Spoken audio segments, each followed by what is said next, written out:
Sanibonani bafethu, siyanamukela futhi kwi-Starting 11 kwi-analysis yethu upart 2 walomdlalo lo iMamelodi Sundowns.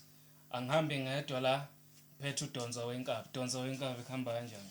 Great namba kanjani? Hayi, mnandi. Okay, sanibona bafethu igama lami uDonsa Wenkabi. Bafethu, this is my analysis video. This is my second video. Yeah, yokuqala kwakuyila khona idlala iChiefs neSundowns same time. Yeah. Okay, namhlanje bekudlala iMamelodi Sundowns neSekhukhune United bebedlala ePretoria. Yeah. Futhi bekuyiSundowns game.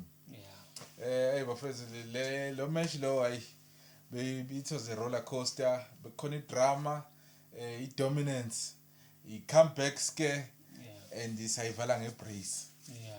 Yeah, so first half, but before I'm gonna first half, the last 5 games head to head, Mamelodi Sundowns versus Sekhukhune, Mamelodi Sundowns wawina wonke.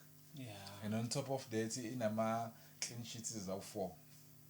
So first half, Sundowns ibe na 69% ball position.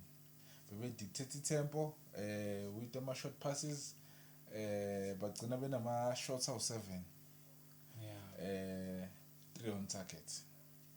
So bebesebenzisa width come down. Mabe attack